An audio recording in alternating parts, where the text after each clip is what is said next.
Yes, guys, welcome back to the Irish Hotspur with your boy Dave. And today we bring you the predicted lineup for the big one tonight as we welcome Chelsea to Champagne Lane. And hopefully we have the football to match tonight. We need a big result. The only team that remain unbeaten in the Premier League.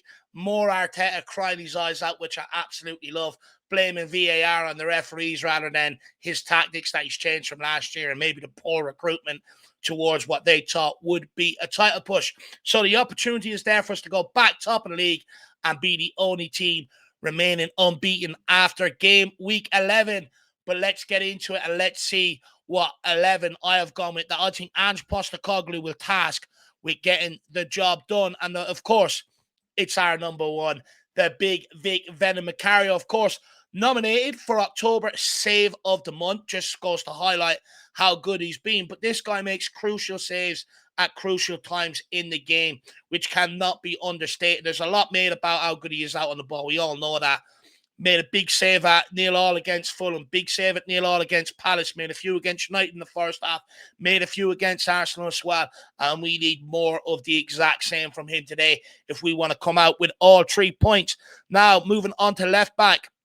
Do you know what? There's a lot of debate around who's fit, who's not.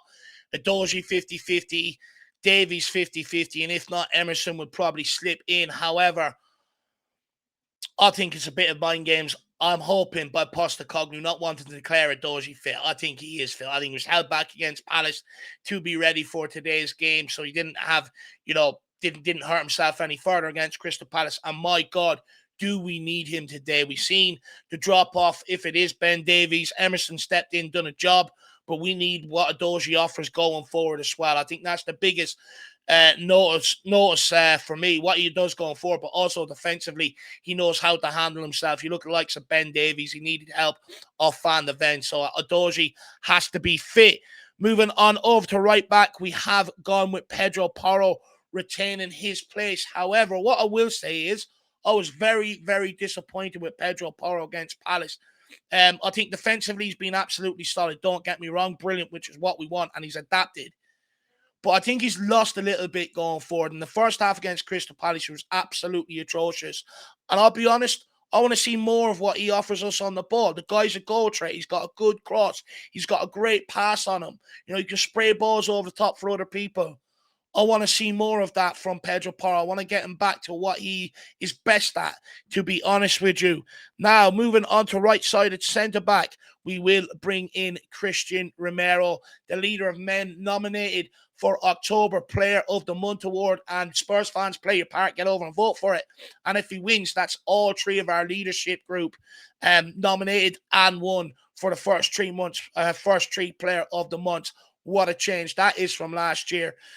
But with Romero, what I love most about him is, and I'd say this is the same with Postecoglou, you select him, doesn't matter the game, you know exactly what sort of performance you're going to get. And what I will say is, I think Postecoglou has got Romero refocused, re-energized, and hungry again to get going at Tottenham Hotspur. And my God, are we seeing that? And giving them that leadership, which maybe he didn't have before, with the likes of Dyer and Davies and all, and Sanchez maybe all overshadowing him because of how long they've been here. He is thriving off the back of it, and long may that continue. Now moving on to his partner, and that is, of course, the one and only Mickey Van de Ven. Hey, Mickey, you're so fun. You're so fun. You blow my mind. Hey, Mickey, a.k.a. Flash, a.k.a. Van der Tongen. Absolutely sensational since he's arrived. Brilliant on the ball, can handle himself defensively, but it's that recovery pace that we're going to need today for this evening's game. Mudryk, Sterling, Jackson, they're all going to look to try and get in behind. And so far, he's had the answers to anyone that's tried to outpace him in behind. And you know that we've relied on his sort of what you would say recovery pace. We've relied on that an awful lot this season, and no doubt we'll rely on it again. But look, that's why we bought him. That's what he's here to do.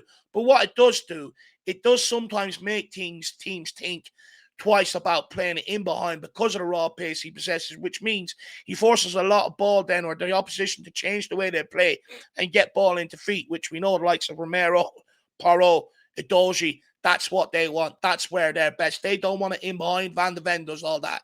2 feet, and that's where they do it best. So, they balance each other out, but I would love a clean sheet from the whole back line in this game. It would really be absolutely massive for us. Now, moving into midfield. 1 second, guys. I made a mistake in midfield, so just give me 1 second. I'm going to change that now. It's Basuma back in. I had Højbjerg in originally there, but I'm changing that. It's Basuma back in, of course.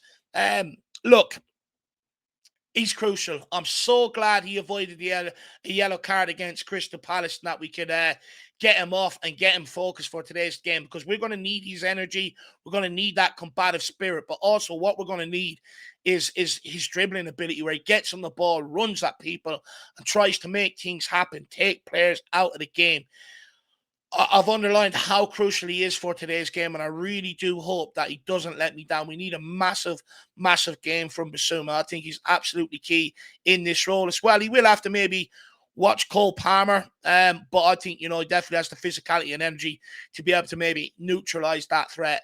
I would suggest maybe picking up a yellow card later on in this game, if possible, because Wolves is our next opponent away. But after that, we've got Aston Villa, like some Newcastle, Man City, West Ham, all coming up. And I want them to have a clean sort of slate for that run of games, especially. We cannot afford to miss them for any of them games. So maybe a cheeky yellow card, serve that suspension against Wolves, and be ready for the key, crucial period. Now on to his partner, and we have gone with Papa Matasar. Has been absolutely fantastic this season. But what I will say is, I do think if he wants to keep Bentancur out the team long term, he might have to start adding a few assists and a few more goals to his game. Because I think that's maybe what Bentancur brings you if he was to come in replace of Papa Matasar. I don't think it's going to happen for this game. I think Bentancur is still going to be building up minutes, match fitness, sharpness, etc. So I do predict Sarr to start, but I do think he'll have to add a bit more of that. However, this kid's energy, work rate, everything that you want to see from a player, the basics you want to see from the player, this kid has. And he's been absolutely sensational, excused upon. We've seen some of the lung busting runs he's done defensively, some of the lung busting runs he does going forward. Absolutely incredible. He's going to be key to getting around that midfield and us winning this midfield battle tonight, which is, for me, the two key battles, midfield and our wing backs. Win both of them, Jules, we win this game. He's going to be absolutely crucial to it. Hopefully we get another sensational performance. And that brings me on to the one and only Maddison, who's been sensational since we signed him. But we will need him to be on absolute top form tonight. The last few weeks, I think, he's been good. He's been very good. But I do find sometimes his passes are a bit frustrating at times, sometimes overhit, sometimes underhit. I'd like to see a bit more consistency in that sort of area. But hopefully now with the likes of Johnson down that side, hopefully he can link up with him a little bit more, fluidly than what he did maybe with Richarlison. And we might see an even better Maddison. Imagine that. But what I will also say is, we haven't seen a Maddison trademark free kick yet. Is tonight the night that's going to happen? You know what? I might put a sneaky fiver on it. So, yeah, Maddison in the other midfield role for me. And then that brings me on to the right wing. And Kulusevski will maintain his place in the starting lineup today. I think he's been absolutely brilliant so far this season in terms of work rate, interceptions in the final third, pressing. He does a lot of defensive work as well, helping Porro out. But again, he's going to have to add more goals and assists to his game to take it to that next level, or even get back to the player that we've seen maybe the first year when we signed him in that January period to the end of the season under Antonio Conte. I get what he offers, but at the end of the day, the name of the game for the winger is to score and assist goals. So he needs to do better in that department. Reece James is back, so it'll be up against him. It's going to be an absolute fascinating battle of strength between these two, combative battle, and I cannot wait to watch that. Now, moving on to the other wing, and I have gone with Brennan Johnson. Look, he came off the bench the other night against Palace and he made an instant impact. He came on for Richarlison, and I think the fact that he made an instant impact, done exactly what Ange wants to the byline, pulls the ball back for Sonny to tap home. That's exactly what we're looking for. But it's that raw pace that allowed him to be able to get into that position. And we're going to need that from him. Look, I had to go at him after the Fulham game because he came off the bench and didn't make that impact. I was really annoyed with him. But he'd done that against Palace. what I criticised for him, he answered the very next game. And I think he does warrant that start. And that direct running, the dribbling skills that he possesses, hopefully will cause a bit of a threat, and hopefully will cause, or will get that front sort of tree flowing with that fluidity that Ange Postecoglou maybe has spoke about. That isn't there. But I do think Brennan Johnson deserves to start today. And I read a status, and I think it's something crazy. What is it that I think he's had the most sort of turnovers or tackles in the final third, plus the most direct dribbles. And I think that's exactly what maybe Postecoglou has pinpointed, what Brennan Johnson would bring to this team, a bit like what Kulusevski does on the other side, but also maybe just a bit more technical ability than what Richarlison can offer us. And then that brings us up to the man of the moment, the one and only Son Aldo, Son Young Messi, Son Young Perignon, the nice champagne. Look, for me, I think he's been absolutely outstanding this season. He's picked up a lot of Kane's slack. We do need other people to come to the party, though.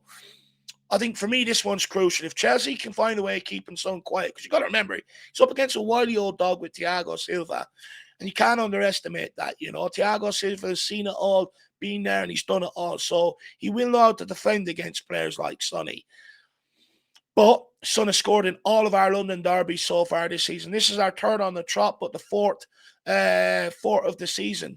He scored against Arsenal, Fulham, and Palace. We need another one, or another two even, would be nice, from him today against Chelsea. And with Erling Haaland not notching any of the goals in Man City 6-1 win, it puts Son only, 3 goals behind him. Is Haaland injured? Is he carrying a knock? So, because he came off at half-time. So it gives Son a golden opportunity to chase Haaland down in that department. And we really, really need this guy. He has stepped up and replaced Kane in terms of what Kane offered us in these big London games.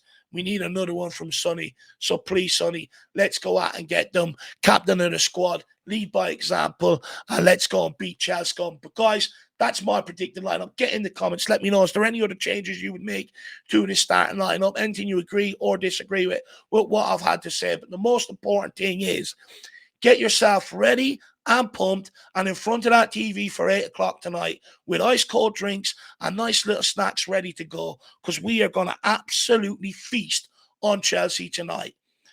Just quickly, anyone going to the game, please save your appreciation to Pochettino till after the game, or until we're at least 4-0 up. Then you can start singing his magic. But have a good day. I'll see you back here later on for the pre-match build-up starting at 4 p.m. As always, come on, you Spurs. In the mighty Ange Postecoglou, we trust. We never stop. Let's go.